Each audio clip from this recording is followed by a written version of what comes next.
Fala galera do Wrestling Brasil, tudo bem com vocês? Eu sou o Renato e vim trazer as minhas previsões aqui para o Crown Jewel que nós vamos ter amanhã, um horário meio atípico aí do que nós estamos acostumados a ver, um pay-per-view que vai ser realizado aí na parte da tarde, aí por volta do horário do almoço.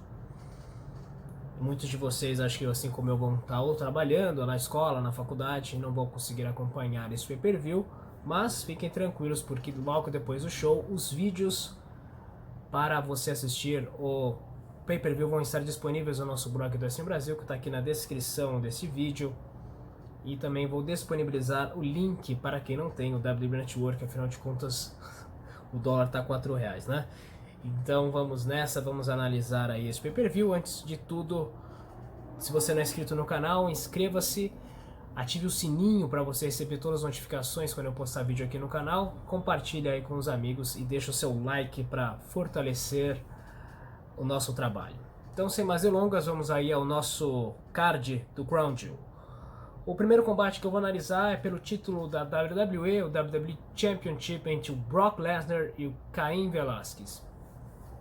Como vocês puderam observar, a chegada do Cain Velasquez era já em tese esperada, porque já havia notícias que falavam que o Cain Velasquez iria para a WWE ou para a EW, e a WWE certamente fez a melhor proposta, e por isso o Cain Velasquez optou por assinar com a empresa do Vince McMahon. Eu tenho algumas coisas para falar sobre o Cain Velasquez. Nós sabemos o quanto ele foi bem sucedido no UFC, e o quanto ele impactou na carreira do Brock Lesnar no UFC em 2010, quando os dois lutaram pelo título pesado do UFC, de peso pesado do UFC, e por nocaute, o Cain Velasquez não só ganhou o combate, mas como tirou o título do então campeão na época, a besta encarnada Brock Lesnar.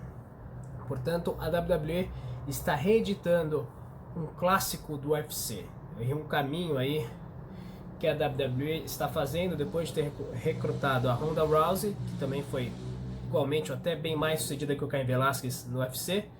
A WWE traz outro ex-lutador de MMA para integrar a empresa.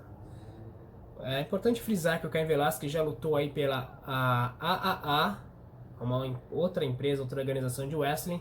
Ele lutava mascarado.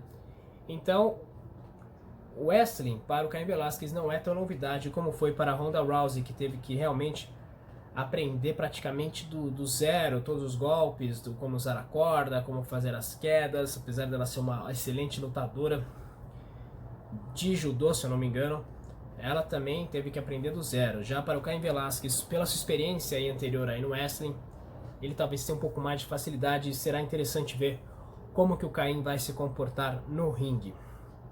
O que nós podemos esperar dele, que é norte-americano de nascença, mas com ascendência forte no México. Ele fala espanhol, assim como o Rey Mysterio, que é nascido em San Diego, na Califórnia, mas é mexicano, se proclama mexicano. Então nós podemos esperar aí um combate muito dominante por parte do Cain Velasquez, que é um lutador muito forte. Eu acho que de todos que a gente tem aí na WWE ao lado do Braun Strowman, é o lutador que pode fazer frente à besta encarnada em termos de força e tamanho. Mas vocês querem saber o que eu acho, quem vai ganhar este combate? Eu acho que a WWE exagerou em colocar o Cain Velasquez logo para lutar por um título mundial. Eu acho que ele poderia sim rivalizar com o Brock Lesnar, mas não por um título. Eu acho meio arriscado a WWE colocar o Cain Velasquez para lutar por título, porque se o Cain Velasquez perde esse combate, ele já sai enfraquecido e vai ser, querendo ou não, o seu primeiro combate na empresa. Se ele perde do Brock Lesnar, o Cain Velasquez já tem uma queda. Não que seja nenhum demérito perder para o Brock Lesnar, muito pelo contrário, são poucos os superstars que limpo derrotaram o Brock Lesnar. Ao mesmo tempo, se o Brock Lesnar perde esse cinturão, dá muito descrédito depois dele ter ganho recentemente aí numa edição do SmackDown, do Friday na SmackDown, foi o episódio de estreia do SmackDown na Fox, quando o Brock Lesnar ganhou. Então, ao mesmo tempo, fica ruim que um dos dois vence o combate, o que me leva a pensar que esse combate vai acabar em desqualificação ou não vai ter um vencedor. É o que eu aposto, pelo que eu falei. Se o Cain Velasquez ganha, é ruim, desmoraliza o Brock Lesnar. Se o Brock Lesnar derrota o Cain Velasquez, é ruim para o Cain Velasquez, que tem a sua primeira derrota logo no seu primeiro combate. Eu acho que essa rivalidade do Brock Lesnar com o Cain Velasquez vai ser uma rivalidade duradoura. O Cain Velasquez pode até vir a tirar o título do Brock Lesnar, como eu acho que pode acontecer, mas não nesta quinta-feira. E outro combate, vamos também falar de coisas grandes, vamos falar aí do título universal. O Seth Rollins vai enfrentar novamente o The Fiend Bray Wyatt numa Falls Count Anywhere match, ou seja, a contagem pode acontecer em qualquer lugar na arena, no backstage, fora do ringue, na rampa, aonde eles quiserem lutar. O lutador poderá aplicar o pin para vencer esse combate. Essa luta, obviamente, não tem desqualificação, assim como não tinha o combate do Hell in a Cell que eles realizaram no pay-per-view Hell in a Cell, e aquela luta acabou em desqualificação, para o meu pavor, o seu pavor e de todos os amantes aí do wrestling que ficaram aterrorizados como a WWE pode ter terminado um combate Hell in a Cell em desqualificação. Primeiramente, o que eu espero para esse combate é que ele não termine em desqualificação, porque seria uma tragédia. A WWE daria um tiro no pé gigantesco. Ela precisa consertar o que ela fez aí nesse Hell in a Cell, e esse combate desta vez precisa ter um vencedor. Se o The Fiend se tornou invencível, como mostrado no Hell in a Cell, ele deve ganhar esse combate do Seth Rollins, porque como vocês viram, o Seth Rollins aplicou os stomps, aplicou várias vezes o seu finalizador, usou de tudo para atacar o The Fiend. O The Fiend sempre dava kick out, às vezes com uma contagem ou na segunda contagem, sempre muito dominante. E depois de ter apanhado tudo aquilo do Seth Rollins naquele combate, o The Fiend levantou como se nada tivesse acontecido e atacou o Seth Rollins. Então, se o The Fiend for mesmo dominante como a WWE quer que ele seja, ele tira esse cinturão do Seth Rollins amanhã. Mas o Seth Rollins é um campeão recente, a gente precisa lembrar disso. Ele tirou esse título do Brock Lesnar recentemente. Então, se o Seth Rollins perder esse cinturão, vai ser também uma desmoralização do Seth Rollins, que já está com a sua moral desgastada pelos fãs. Inclusive, ele deu uma entrevista aí depois do Monday Night Raw dessa semana para o site, para o canal do YouTube da WWE, falando que ele não se sentia valorizado. Ou seja, apesar de ser uma entrevista em kayfabe, dá pra sentir que ele realmente está triste por estar sendo vaiado pelos fãs. E ele falou que o The Fiend é uma criatura muito nova e as pessoas estão empolgadas, mas que ele não tem nada a ver com isso, acaba sendo vaiado. Eu acho o Seth Rollins um dos lutadores, se não o mais talentoso, um dos mais talentosos que a gente tem hoje aí na WWE, e ele merece esse respeito, porque ao contrário do Brock Lesnar, ele é um cara que vai em todo o Monday Night Raw, defende o cinturão em todo o pay-per-view, defende o cinturão em programas semanais, tudo que o Brock Lesnar não foi quando foi o Universal Championship. Então, é preciso que a gente respeite e muito o Seth Rollins no combate de amanhã. Mas, repito, se o The Fiend é realmente dominante, como foi no Hell in a Cell, ele deve ganhar, pela lógica, o combate amanhã e, consequentemente, o título. Agora, no combate entre o Braun Strowman e o multicampeão de boxe de peso pesado Tyson Fury, é um combate aí um pouco mais difícil de ser analisado. A gente bate o olho nos dois, a gente não tem uma certeza aí para quem vai ganhar esse combate, a não ser a certeza que o Tyson Fury vai desembolsar 15 milhões de dólares. Isso mesmo, 15 milhões de dólares para fazer esse combate contra o monstro entre homens amanhã na Arábia Saudita. É o seguinte, o Tyson Fury no boxe é espetacular. Se eu não me engano, ele é invencível, é o Gypsy King, como ele é chamado. No boxe, ele é o cara. No wrestling, nós vamos ver como ele se comporta. Um pouco mais difícil para um lutador de boxe fazer esses combates no wrestling. Nós tivemos já no passado, 2008, se eu não me engano, não me falha a memória, o Floyd Mayweather, que também teve um dos grandes boxeadores da história, enfrentou o Big Show num combate que acabou sendo ridículo, porque o Big Show acabou perdendo. Ele se ajoelhou em frente ao Floyd Money Mayweather e tomou um nocaute do pequenininho Floyd. Então tudo pode acontecer, assim como o Big Show era um grande superstar naquela época, Braun Strowman é hoje o gigante da WWE, o maior gigante, o gigante dominante da empresa. Então eu acredito que tudo é possível nesse combate, tanto o Tyson Fury quanto o Braun Strowman ganharem esse combate.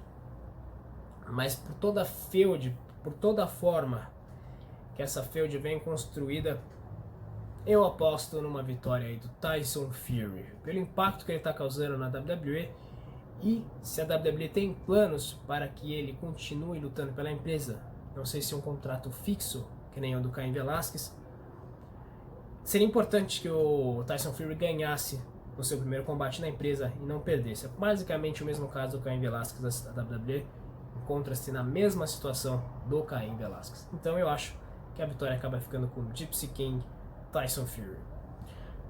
Agora vamos falar aí de história. A WWE amanhã vai protagonizar história, porque vai ter, a Arábia Saudita vai presenciar pela primeira vez um combate entre mulheres. A Natália e a Lacey Evans vão lutar amanhã.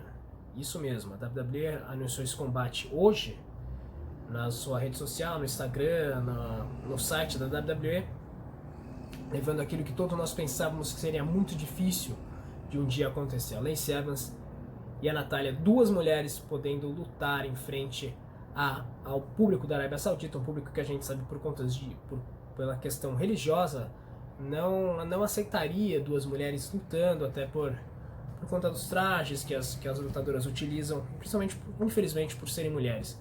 Mas amanhã a WWE faz história, trazendo a Natália e a Lacey Evans para o ringue da Arábia Saudita. Eu achei muito legal a marcação desse combate e elas com certeza estarão bem emocionadas amanhã.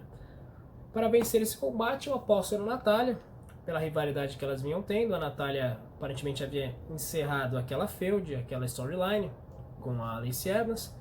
A Natália venceu aquele combate com o Sharpshooter.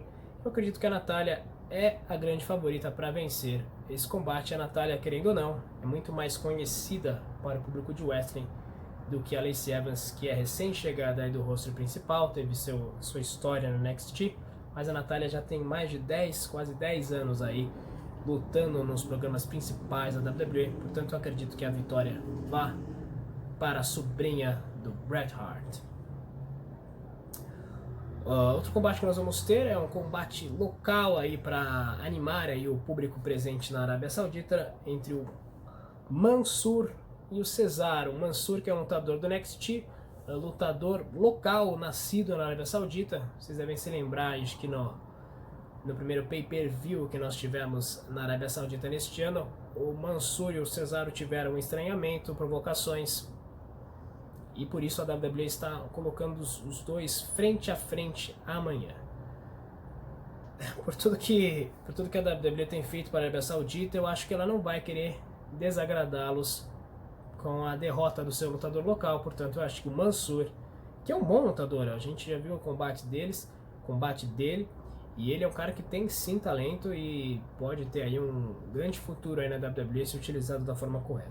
Então acho que dificilmente a WWE vai fazer com que o Cesaro ganhe, infelizmente. De negativo, mais uma vez o Cesaro sendo utilizado para ser utilizado de escada por outro superstar. Não temos que ficar falando aqui a mesma novela de sempre, que o Cesaro é um ótimo lutador e não é utilizado da forma que deveria pela WWE. Se ele estivesse numa AEW ou até numa Impact Wrestling, seria muito mais bem utilizado, teria sido campeão mundial certamente, ou teria um título de midcard certamente. Mas é uma pena, uma conversa aí para outro momento. E outro combate que nós vamos ter é uma Tag Team Turmoil Match para determinar a melhor Tag Team do mundo. Isso mesmo que vocês ouviram. Então estarão presentes as principais Tag Teams da WWE. Tanto os Viking Raiders, que são campeões, o Revival, o Street Profits, todos esses superstars.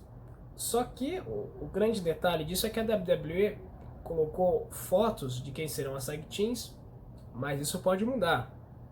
Amanhã, quem sabe, a gente não pode ter aí retornos de Tag Teams famosas como os Hardy Boys. Já pensou? Para mim, os Hardy Boys certamente estão entre uma das Tag Teams mais populares e uma das melhores Tag Teams que já passaram pela WWE, sem dúvida alguma.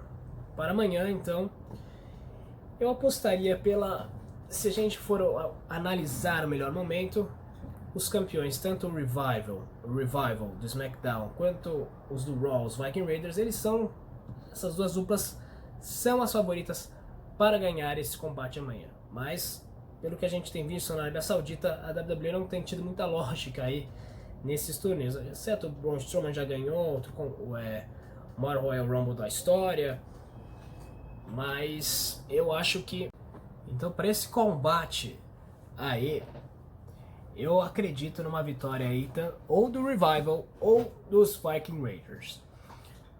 Outro combate que nós vamos ter na noite de amanhã é uma batalha royal de 20 homens. E o vencedor dessa Battle Royal vai enfrentar o AJ Styles pelo título dos Estados Unidos amanhã mesmo, no próprio pay-per-view. Essa também é outra luta que todos os 20 lutadores não foram anunciados, então nós podemos especular vários nomes aí para esse combate. Eu espero realmente que a WWE não inclua somente o Titus O'Neil, nada contra esses superstars do pessoal, mas não inclua somente superstars do calibre de Titus O'Neil, Kurt Hawkins, Heath Slater, No Way Jose, Jinder Mahal. Espero que a gente tenha pelo menos um combate de alto nível, que traga uma emoção. Então, se a gente espera aí que um superstar aí de midcard relevante possa ganhar essa união. Não sei se alguns lutadores aí da luta do time Hogan contra o time Flair vão poder participar, mas caso eles possam, será interessante ver nomes como Ricochet lutando por esse título, porque é bem a cara dele. Ele já foi campeão dos Estados Unidos e cairia bem de novo com o título norte-americano. Desse apagado reinado aí do AJ Styles, apesar de estar ao lado do Gallows e do Carl Anderson, a gente vê um AJ Styles ofuscado aí. Eu acho que esse trio tem feito muito bem mais pro Carl Anderson e pro Gallows do que pro AJ Styles, que sozinho sempre imperou na WWE desde que ele chegou em 2017. Então, eu acho que o AJ Styles precisa voltar a ser o fenômeno sozinho e não mais com o Rousey. Então fica a dúvida aí, depende muito de quem ganhar esse combate.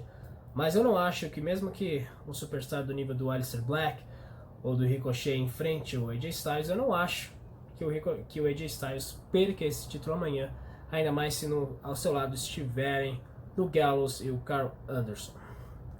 Então vamos para o último combate dessa noite. Nós vamos ter um 5 contra 5, uma Tag Team Match.